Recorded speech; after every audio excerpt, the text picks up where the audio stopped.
అమరావతిలో గౌతమ బుద్ధుని అవశేషాలను పూజల నిమిత్తమై పొందుపరిచి వాటిపై కట్టిన కట్టడమే అమరావతి స్తూపం. ఇది ఒక పర్యాటక ఆకర్షణ. క్రీస్తు పూర్వం 2వ శతాబ్దం, క్రీస్తు శక 3వ శతాబ్దముల మధ్య కట్టబడి ఉన్న స్థితిని పొంది బౌద్ధ క్షీణతతో మరుగున పడి 1797లో మరలా వెలుగులోకి వచ్చింది.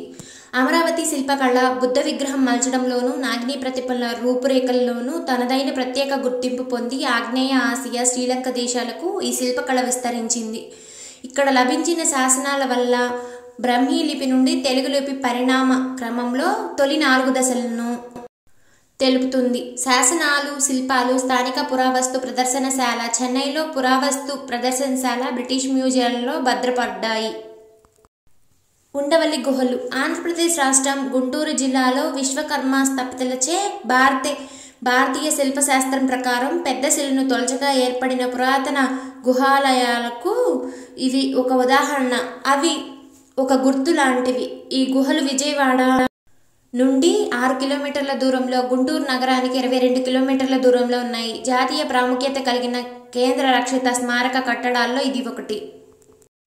ఈ గుహలు 7వ శతాబ్దానికి చెందినవి. ఇందులో 4వ, 5వ శతాబ్దానికి చెందిన గుప్తుల కాలం నాటి శిల్ప నిర్మాణాలను చూడవచ్చు. గుప్తుల చక్రవర్తుల్లో ఎక్కువ మంది వైష్ణవులు కాబట్టి నరసింహ, విష్ణు, రామాయణ కథలకు చెందిన అనేక శిల్పాలను మనం చూడవచ్చు. గుప్తుల సాహస 420, 620 నాటి విష్ణుకుండిన రాజులతో సంబంధం కలిగి ఉన్నారు. ఈ గుహలు అనంత పద్మనాభస్వామి, నరసింహస్వామి దేవతలకు అంకితం చేయబడ్డాయి. జైనులు, బౌద్ధ సన్యాసులు తర్వాత వీటిని విశ్రాంతి గృహాలుగా ఉపయోగించారు.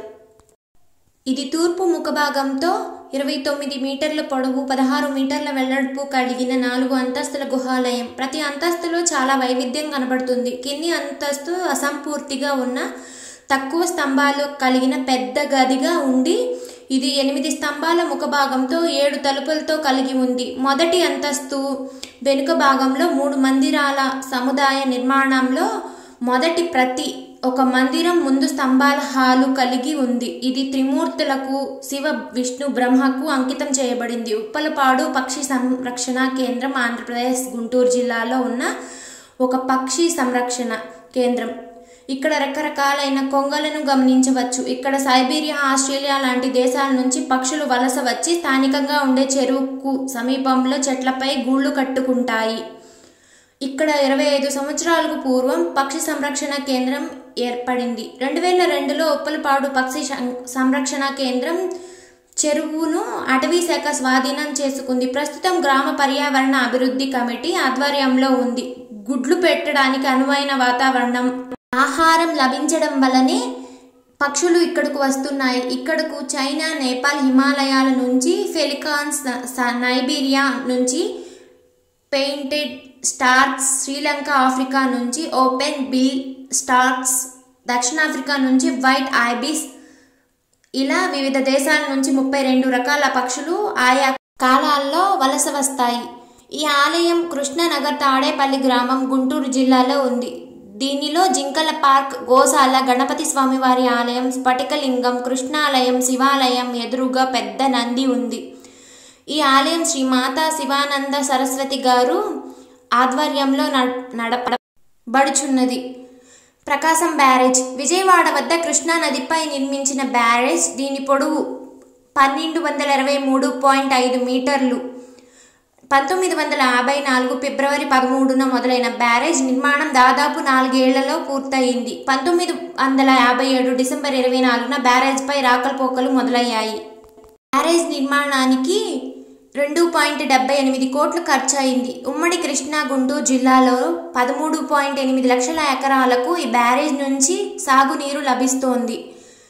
పాత ఆనకట్ట 1832, 1833లో ఈ ప్రాంతంలో భయంకరమైన కరువు ఏర్పడింది. డొక్కల కరువు, నందన కరువు, గుంటూరు కరువు పెద్ద కరువుగా పేరు పొందిన ఈ కరువు వేలాది మందిని పొట్టన పెట్టుకుంది. ఎక్కడ చూసినా శవాల గుట్టలే కనిపించేవి. దాదాపు 40% ప్రజలు ఈ కరువుకు బలయ్యారు. బ్రిటిష్ ప్రభుత్వం పన్నుల రూపేణా 2.27 కోట్ల నష్టపోయింది. ఇంత తీవ్ర కరువులోనూ కృష్ణానది ఎండిపోలేదు. అయినా ఆ నీటిని వాడుకునే మార్గం లేకపోయింది. ఈ పరిస్థితిలో కృష్ణా నీటిని సాగుకు వాడుకునే ఉద్దేశంతో నదిపై బెజవాడ వద్ద ఆనకట్టను ప్రతిపాదించారు. ప్రతిపాదన కార్యరూపానికి రావటానికి మరో 20 ఏళ్లు పట్టింది. బెజవాడ వద్ద ఎడమ గట్టున గల ఇంద్రకీలాద్రి, కుడిగట్టున గల సీతానగరం మధ్య ఈ ఆనకట్ట నిర్మాణాన్ని ప్రతిపాదించారు. ఆనకట్ట నిర్మాణం 1883లో మొదలై 84లో పూర్తయింది. 1132 మీటర్ల పొడవు, 4 మీటర్ల ఎత్తులో ఆనకట్ట పైగుండా వరద నీరు ప్రవహించేలా నిర్మించబడింది. 1.49 కోట్లు ఖర్చయింది. 10 ప్రధాన కాలువల ద్వారా సాగునీటి సరఫరా చేయడం మొదలుపెట్టారు. కాలువల నిర్మాణాన్ని కాటన్ శిష్యుడైన మేజర్ చార్లెస్ ఓర్ పర్యవేక్షించాడు. 100 సంవత్సరాల పాటు ఆనకట్ట ప్రజలకు వరప్రసాదమైంది. 1952లో వచ్చిన వరదలకు ఈ పాత బ్యారేజ్ కొట్టుకొని పోవడంతో మరో ఆనకట్ట ఆవశ్యకత ఏర్పడింది. కొత్త ఆనకట్ట. పాత ఆనకట్ట కొట్టుకొని పోయిన వెంటనే కొత్త బ్యారేజ్ నిర్మాణం మొదలయ్యింది. కొత్తగా ఏర్పడ్డ ఆంధ్ర రాష్ట్రం ఈ ప్రాజెక్టును చేపట్టింది. పాత ఆనకట్టకు కొద్ది మీటర్ల ఎగువన బ్యారేజ్ని నిర్మించారు. ఇసుక పునాదులపై నిర్మించిన ఈ బ్యారేజ్ నీటి నియంత్రణకై కాక 24 అడుగుల వెడల్పుతో రోడ్డుకు ఇరువైపులా 5 అడుగుల వెడల్పుతో నడకదారి కలిగి ఉంది. ఈ రోడ్డు చెన్నై కోల్కతా జాతీయ రహదారి 16లో ఉంది. బ్యారేజ్కు తూర్పు పడమరలోని కృష్ణా డెల్టా ప్రాంతంలో 13.8 లక్షల ఎకరాలకు ఈ బ్యారేజ్ నుండి సాగునీరు లభిస్తుంది. మహబూబ్ నగర్ జిల్లా జూరాల వద్ద రాష్ట్రంలోకి ప్రవేశించి కృష్ణా జిల్లా నాగాయలంక, కోడూరు వద్ద 2 పాయలుగా బంగాళాఖాతంలో కలిసే కృష్ణా నదిపై చిట్ట చివరి ఆనకట్ట ప్రకాశం బ్యారేజ్. 1954 ఫిబ్రవరి 13న మొదలై బ్యారేజ్ నిర్మాణం దాదాపు 4 ఏళ్లలో పూర్తయింది. 1957 డిసెంబర్ 24న బ్యారేజ్పై రాకపోకలు మొదలయ్యాయి. బ్యారేజ్ నిర్మాణానికి 2.78 కోట్లు ఖర్చయింది. మంగళగిరి లక్ష్మీ నరసింహ దేవాలయం.